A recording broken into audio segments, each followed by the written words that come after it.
नमस्कार. खरं तर आजचा हा जो व्हिडिओ बनवतोय ना तो आहे कमीत कमी वेळामध्ये तुमचा जो MHT CET 2024 चा जो सिलेबस आहे तो कमीत कमी वेळात कसा कव्हर करायचा याबद्दल बोलतोय. खरं तर हा व्हिडिओ बनवण्याचं कारण म्हणजे ज्यावेळी मी विद्यार्थ्यांचे आता मेसेजेस बघतो, व्हॉट्सॲपवरती क्वेरीज बघतो, त्यांचा एक कॉमन डाऊट असतो की जो चॅप्टर त्यांचा 3-4 तासामध्ये कव्हर व्हायला हवा तो चॅप्टर कमीत कमी 7-8 देऊन तास अभ्यास करून सुद्धा व्यवस्थित कव्हर होत नाही. याचाच अर्थ काय, तुम्ही मेहनत तर करताय परंतु म्हणावा तितका सिलेबस कव्हर होत नाही. मग याचा इफेक्ट जो होतो तो रिग्रेट वाटायला लागतं की माझा सिलेबस कव्हर होत नाही आहे, माझा जेवढा अभ्यास म्हणावा, जेवढे तुम्ही एफर्ट मारताय त्या बदल्यात ते आउटपुट येत नाही आहे. त्यामुळे विद्यार्थी डिप्रेस होतात. त्यामुळे आजचा जो व्हिडिओ असणार आहे ना तो खूप इम्पॉर्टंट होणार आहे, कारण का आजच्या या व्हिडिओमध्ये मी सिंपल 5 स्टेप्समध्ये तुमच्या पुढच्या 20 ते 25 दिवसांमध्ये CETचा सिलेबस कसा कव्हर करायचा आहे, कोणत्या चॅप्टरला किती वेळ द्यायचा आहे, रोडमॅप कसा असला पाहिजे याबद्दल कंप्लीट डिटेल्स मी आजच्या व्हिडिओमध्ये देणार आहे.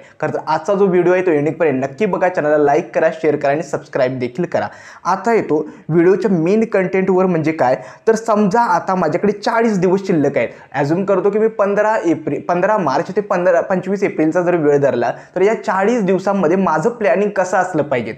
पहिलं आणि महत्त्वाचा पॉईंट, पुढच्या 20 दिवसांमध्ये म्हणजेच काय 20 ते 25 दिवस जे आहेत त्या दिवसांमध्ये तुमचा मॅक्सिमम सिलेबस कव्हर झाला पाहिजे. हे यासाठी सांगतोय कारण का सिलेबस कव्हर करणं खूप गरजेचं आहे. त्या काही वेळेस होतं असं की आपण एखादा चॅप्टर किंवा एखादा टॉपिक स्किप करून जातो आणि त्यातून इझी क्वेश्चन्स विचारले जातात आणि जे कव्हर करून गेलेले त्याच्यामधून डिफिकल्ट क्वेश्चन्स येऊ शकतात.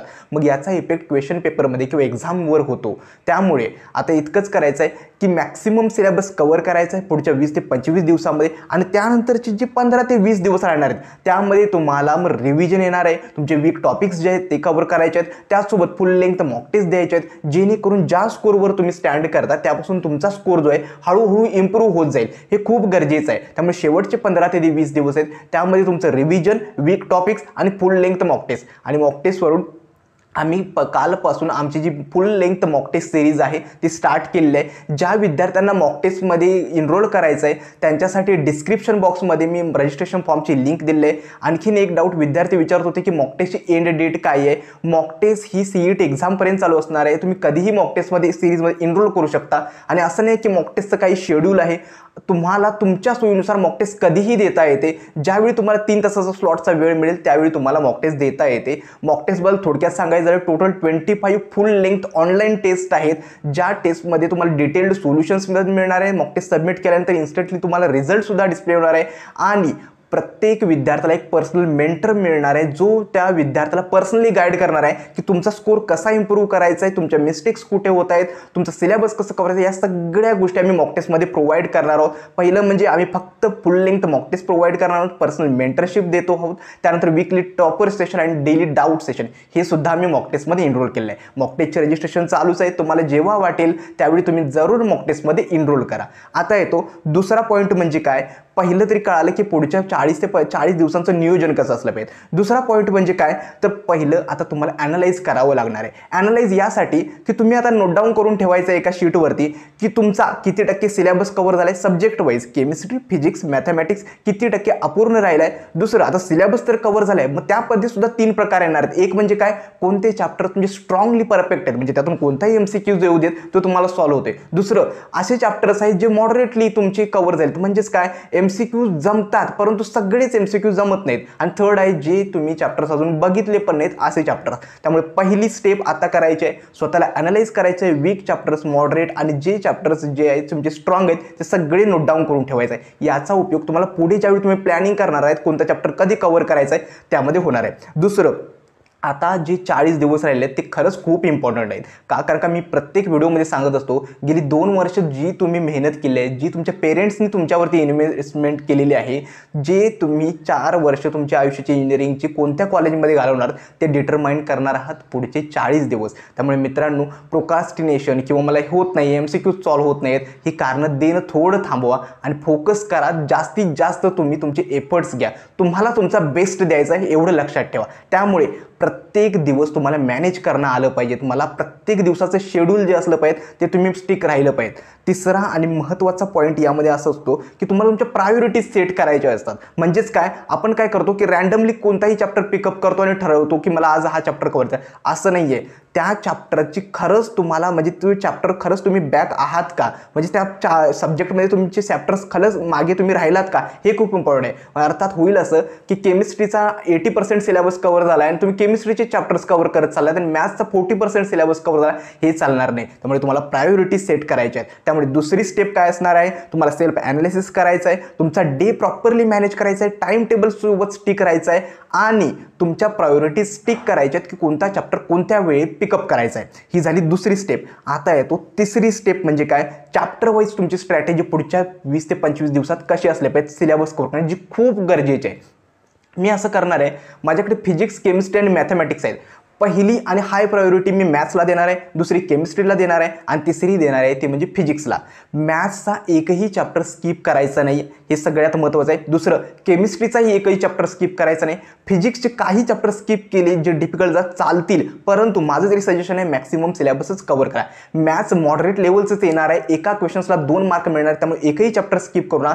केमिस्ट्री खूप इझी येतं, डायरेक्टली स्ट्रेट फॉरवर्ड क्वेश्चन्स असतात, त्यामुळे एकही चॅप्टर त्याचा स्किप करायचा नाही. आता चॅप्टर कसे कव्हर करायचे, जर तुम्हाला कमीत कमी वेळात सिलेबस करायचा आहे, सुरुवात करायची आहे हाय वेटेज टॉपिक्सपासून. आता हाय वेटेज टॉपिक्स कोणते, मी मागच्या एका व्हिडिओमध्ये ऑलरेडी एक व्हिडिओ बनवला आहे, चॅप्टर वाईज वेटेज काय असणार आहे MHTCT 2024साठी, जो खूप इम्पॉर्टंट आहे. प्रत्येक चॅप्टरचं वेटेज मी त्यामध्ये सांगितलं आहे. मी डिस्क्रिप्शन बॉक्समध्ये सुद्धा लिंक देतोय, तो व्हिडिओ नक्की जरूर बघा. आता पहिलं काय करायचं आहे, हाय वेटेज टॉपिक्सलाच पहिल्यांदा कव्हर करायचं आहे. होतं असं, आपण काय करतो, एखादा चॅप्टर आहे ना जो लो वेटेज आहे त्याच्यावरती आपण 7-8 तास खर्च करतो, त्याचं वेटेज असतं हार्डली 1 ते 2 मार्क्स. मग तीच इन्व्हेस्टमेंट आपण जर हाय वेटेज टॉपिक्समध्ये केली, हाय वेटेज चॅप्टरचा हाच बेनिफिट असतो की त्यातून इझी क्वेश्चन्स पण येतात, मॉडरेट पण येतात आणि डिफिकल्ट पण येतात. त्यामुळे भले आपल्या हातून डिफिकल्टचा क्वेश्चन गेला, पण तो इझी टू मॉडरेट लेवलचे जे असतात ते 2-3 क्वेश्चन्स आपल्या हातून सहज सुटू शकतात. त्यामुळे सुरुवात हाय वेटेज टॉपिक्सपासून करायची आहे आणि शेवटला प्रायोरिटी म्हणजे जेवढा वेळ मिळेल त्यानुसार आपण लो वेटेज जे चॅप्टर्स आहेत ते तुम्हाला बनवायचे आहेत. आता सिलेबस जास्तीत जास्त कव्हर करायचा तर डेली स्लॉट्स बनवायचे आहेत. म्हणजेच काय, मॅक्सिमम स्लॉट असणार आहे तुमचा मॅथमॅटिक्ससाठी, कारण का मॅथमॅटिक्ससाठी MCQची जी प्रॅक्टिस आहे ती होणं खूप गरजेची आहे. त्यामुळे मॅक्सिमम जो वेळ असणार आहे, समजा माझ्याकडे 10 तास असतील, 10 तासापैकी 5 तास मी मॅथ्सला देणार आहे. त्यानंतर पुढची जे 5 तास राहिले त्यामध्ये माझं सजेशन असणार आहे 2 तास केमिस्ट्रीला आणि 3 तास फिजिक्सला. असं माझं प्रिपरेशन झालं. हे मी ॲझ्युम करून सांगतोय. प्रत्येक विद्यार्थ्याचा क्रॅश कोर्स असू द्या, या सगळ्या शेड्यूलमध्ये, म्हणजे तुमचं सुद्धा शेड्यूल हेक्टिक आहे, त्यामुळे तुम्हाला तुमचा जसा टाईम मिळेल त्यानुसार तुमचं टाइम टेबल बनवायचं आहे. हे झालं चॅप्टर तुम्हाला कसा म्हणजे तुमची जी ॲक्च्युअल सब्जेक्ट वाईज स्ट्रॅटेजी असणार आहे पुढच्या 20 ते 25 दिवसामध्ये PCEMची, ती झालेली आहे. त्यामध्ये काय करायचं आहे, हाय वेटेज टॉपिक्सला इम्पॉर्टन्स द्यायचं आहे, तर तो कव्हर करायचा. लो वेटेज टॉपिक्स नंतर कव्हर करायचे आहेत. आता चॅप्टर कसा कव्हर करायचा आहे, जर तुम्हाला पुढच्या 20 ते 25 दिवसात MHTCT 2024चा कंप्लीट सिलेबस कव्हर करायचा आहे, तर चॅप्टर कसा कव्हर करायचा आहे हे खूप गरजेचं आहे. तर पहिलं तुम्ही काय करता, तर वेटेजनुसार वेळ द्यायला शिका एखाद्या चॅप्टरला. म्हणजेच काय, एखादा हाय वेटेज टॉपिक्स आहे मग त्याला तुम्ही डेफिनेटली जरा जास्त वेळ दिला तर चालतं, परंतु एखादा जर लो वेटेज टॉपिक आहे तर त्याला तुम्ही कमीत कमी वेळ देणं खूप गरजेचं आहे. आपण काय करतो, फक्त सिलेबस कव्हर करणं हे आपलं एम नाही आहे, तर त्या चॅप्टरची वेटेज किती आहे, त्यातून किती क्वेश्चन्स येणार आहेत हे सुद्धा तितकंच महत्त्वाचं आहे. समजा आता माझ्याकडे मॅथ्सचा एक वेक्टरचा जर चॅप्टर मला कव्हर करायचा आहे आणि माझ्याकडे 5 तास, मी आज ठरवलं की मला 5 तासामध्ये मॅथ्सचा वेक्टर कव्हर करायचा आहे, तर माझं प्लॅनिंग कसं असलं पाहिजे.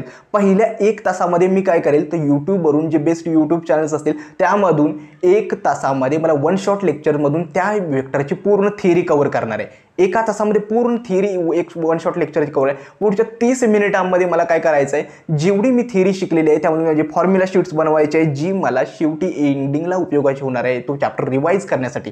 30 मिनिटांमध्ये फॉर्म्युला शीट बनवायचे आहे आणि पुढचे जे 3.5 तास असणार आहेत, या 3.5 तासामध्ये मला काय करायचं आहे, तर मला लास्ट 3 इयर्सचे PYQ सॉल्व करायचे आहेत, त्यांचे परफेक्ट करायचे आहे आणि जर वेळ उरला तर मग मॅक्सिमम MCQ सॉल्व करायचे आहेत. हा असणार आहे माझं प्लॅनिंग. एखादा चॅप्टर पुढचा कसा कव्हर करायचा आहे 20 ते 25 दिवसात ते मी सांगितलं. 5 तासांचं, 1 तासामध्ये 1 शॉट लेक्चर, 30 मिनिटं जी असणार आहे त्या 30 मिनिटामध्ये तुम्हाला कव्हर करायचं आहे तुमचे फॉर्म्युला शीट्स, आणि 3 ते 3.5 तास जे असणार आहेत ते तुमचे PYQs परफेक्ट झाले पाहिजे 3 वर्षाचे, आणि मॅक्सिमम MCQs सॉल्व्ह झाले पाहिजे. आणि जर वाटतं की तरीसुद्धा चॅप्टर कव्हर झाला नाही आहे तर मग अजून 1-2 तास वेळ देऊन त्याची MCQ प्रॅक्टिस करा.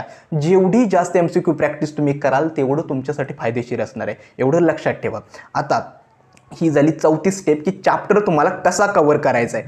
आता किती फास्ट किंवा किती वेगाने चॅप्टर्स कव्हर करायचे याबद्दल सुद्धा तुम्हाला थोडक्यात सांगतो. मी काय अज्युम करतोय की जे हाय वेटेजचे टॉपिक्स असतात ना ते काय करायला पाहिजे, 2 दिवसातून एक चॅप्टर फिजिक्स, केमिस्ट्री, मॅथमॅटिक्सचा प्रत्येकी एक चॅप्टर कव्हर झालंच पाहिजे. उदाहरणार्थ द्यायचं झालं तर जर 2 दिवस घेतले तर 2 दिवसामध्ये तुमचा प्रत्येकी फिजिक्सचा एक चॅप्टर कव्हर झाला पाहिजे, केमिस्ट्रीचा एक, आणि मॅथमॅटिक्सचा जे हाय वेटेज टॉपिक्स आहेत ते. आणि जे लो वेटेज टॉपिक्स आहेत ज्यांना 1 किंवा 2 मार्क्सचं वेटेज आहे ते चॅप्टर तुमच्या डेली एक चॅप्टर जो फिजिक्स, केमिस्ट्री, मॅथ्सचा कव्हर झाला पाहिजे. असं करून तुमचं पुढचं 20 ते 25 दिवसांमध्ये मॅक्सिमम सिलेबस कव्हर होऊ शकतो. आता हे झालं 12चं, हे मी जेवढं सांगितलं हे 12चं. आता 11चं कधी करायचं आहे. माझं सगळ्यांना विद्यार्थ्यांना एक विनंती आहे की सुरुवात तुम्ही आता 12थलाच करा, 11thवर जास्त फोकस नको. 11चं काय करायचं आहे ते सांगतो. 11ची क्वेश्चनची डिफिकल्टी लेवल असते ती जास्त पण डिफिकल्ट नसते, इझी टू मॉडरेट लेवलचेच क्वेश्चन्स येतात.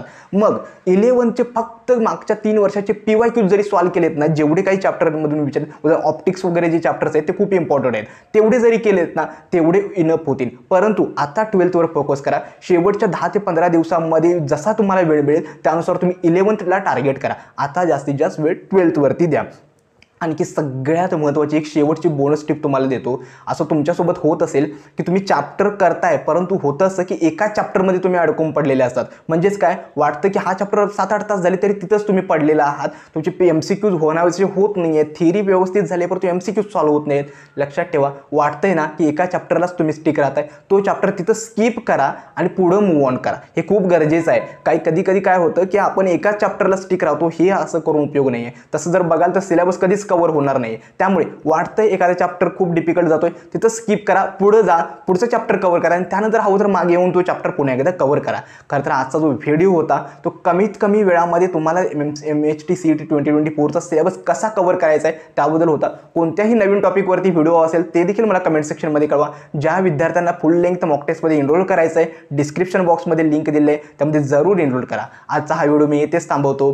धन्यवाद.